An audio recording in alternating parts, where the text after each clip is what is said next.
Complot à Florence, dans l'Observatoire de Galilée de Guy Jiménez. Chapitre 3. Chez Piescaro.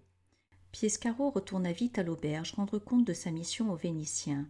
Il tenta de présenter les événements sous leur meilleur jour, tout fier d'avoir habilement empêché le marchand de rattraper la fille et permis ainsi de lier contact avec elle.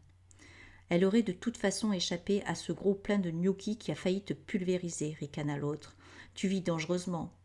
Peut-être, rétorqua Piescaro, vexé, en se frottant machinalement l'épaule. Il n'empêche que la gamine a bien compris que je l'aidais, et voilà pourquoi elle ne s'est pas évanouie dans la nature.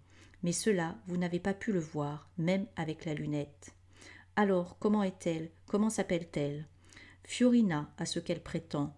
Je crois qu'elle dissimule son vrai nom et qu'elle s'est inventé celui-là à cause du florin que je lui ai promis. Le Vénitien éclata de rire. La gosse lui plaisait. Ils peaufinèrent encore quelques détails de leur plan et Piescaro quitta l'auberge. Il traversa allègrement la place pour rentrer chez lui. Une fois tourné le coin de la rue, une inquiétude assombrit ses traits.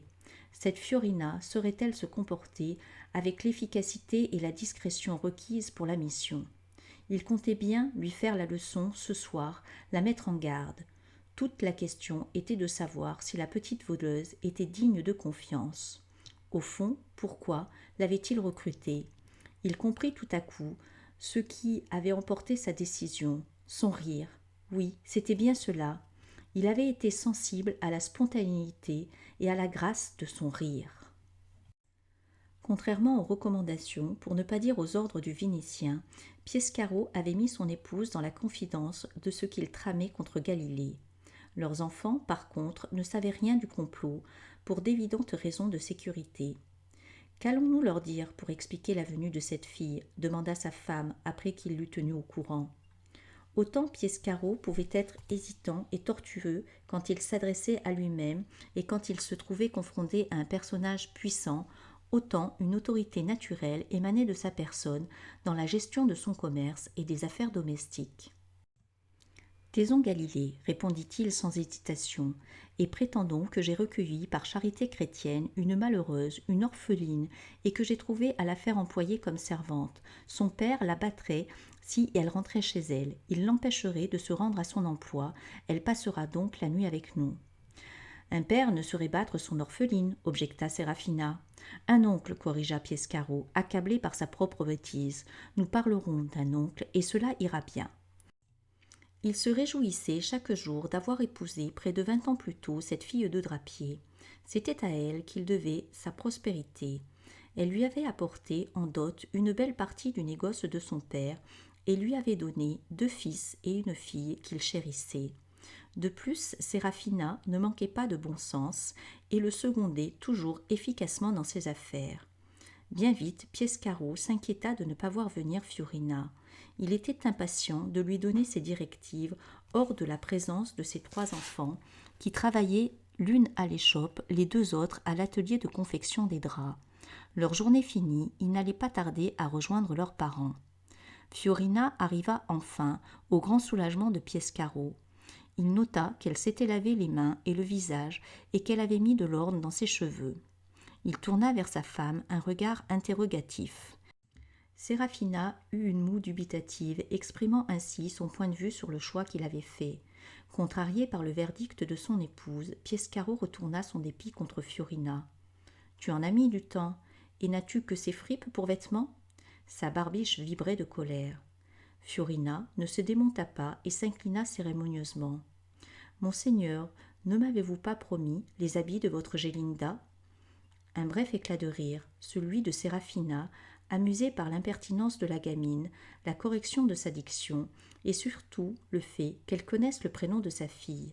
« Je ne lui ai pourtant parlé de Gélinda qu'une fois, » constata Piescaro tout content. Encouragée par son succès, Fiorina se mit à débiter des formules de politesse toutes faites, apprises par cœur, et chanta avec grâce un air à la mode. Cette fois, l'effet sur Séraphina fut désastreux.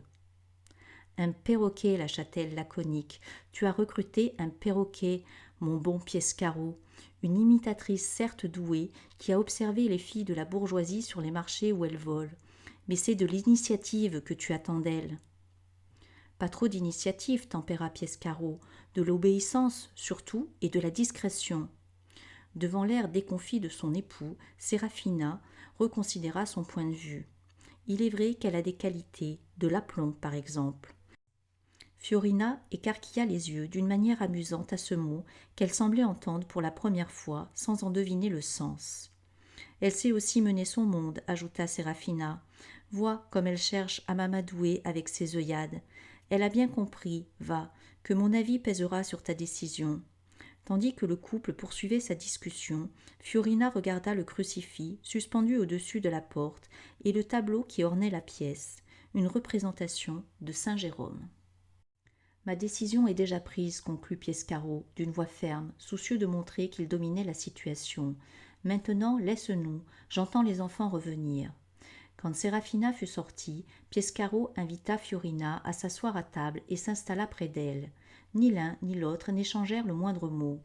Piescaro détacha de sa ceinture la bourse que lui avait donnée le Vénitien et en extirpa 3 ducats et un florin.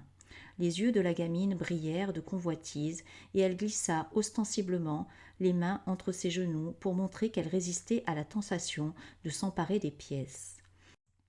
L'or du florin, malgré la pénombre de la maison, semblait éclairer son regard. « Il sera à toi après-demain, dit Piescaro, lorsque tu auras accompli la mission pour laquelle je t'ai recruté. » De son index droit, le drapier poussa vers Fiorina une des 3 pièces d'argent. « Voici déjà un ducat pour toi, en paiement de cette première journée. Reconnais que je suis généreux, puisque tu n'as encore rien fait. » « Je ou il » demanda-t-elle, signifiant par là qu'elle n'avait pas oublié l'homme puissant qu'il avait évoqué dans la rue. Elle avait bien enregistré que Piescaro n'était qu'un exécutant au service de ce personnage mystérieux. « Contente-toi de faire ce qu'on attend de toi et garde-toi des questions, lui rétorqua-t-il un peu vexé. Elle voulut répliquer quelque chose, mais se borna à passer sa langue sur ses lèvres dans une expression involontaire de gourmandise et prit le ducat. Piescaro, de son côté, reprit les autres pièces pour les remettre dans la bourse. « Demain, poursuivit-il, si ta première journée se déroule comme nous l'espérons, je te donnerai le 2e ducat. Après-demain sera le jour décisif. Accomplis ta mission et tu auras non seulement le 3e ducat, mais aussi le florin promis. Est-ce clair ?» Il avait gardé la pièce d'or dans la main et la fit une dernière fois miroiter sous les yeux fascinés de Fiorina. Celle-ci eut une réaction inattendue. Elle se leva d'un air las, dans l'attitude d'une princesse offensée. Piescaro se raidit, se reprochant de lui avoir donné trop tôt son 1er ducat.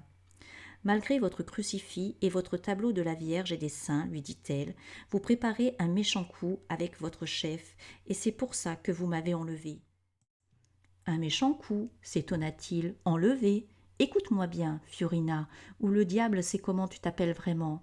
Tu es venue ici de ton plein gré, attirée par l'appât du florin, pour une mission que nous te proposons au service du bien et de notre Seigneur. » Il avait mis toute sa conviction dans ses propos et il sentit que cela portait. « Mais pourquoi moi ?» demanda-t-elle. « Parce que tu es intelligente et vive, délurée, mais pas trop, résuma-t-il. Ce sera l'occasion pour toi d'accomplir une bonne action et de te repentir de tes péchés. »« Je n'ai pas encore accepté, dit-elle, après un silence.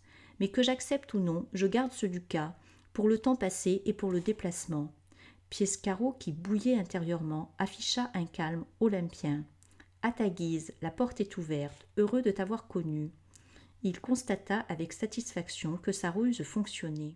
« Je n'ai pas dit que je refusais la mission, » répondit Fiorina, surprise par la tournure que prenait la conversation. « J'ai juste dit que je ne l'avais pas encore acceptée. »« Et moi, je n'ai pas encore dit que tu faisais l'affaire. J'entends de voir comment tu vas te comporter, quelles seront tes manières ce soir à notre table, par exemple. » Elle hésita, ou plutôt fit semblant. « J'accepte, lâcha-t-elle, comme à contre-cœur. » Il ne fut pas dupe et eut un rire sec. « Allons, ne me prends pas pour un imbécile. Tu meurs de faim et de l'envie de gagner ce florin.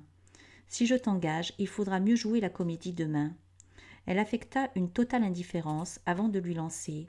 « Vous ne devez pas rigoler souvent, vous. On a l'impression que ça vous arrache la gorge. » Piescaro ne répliqua rien et, en son fond intérieur, reconnut que la gamine n'avait pas tort.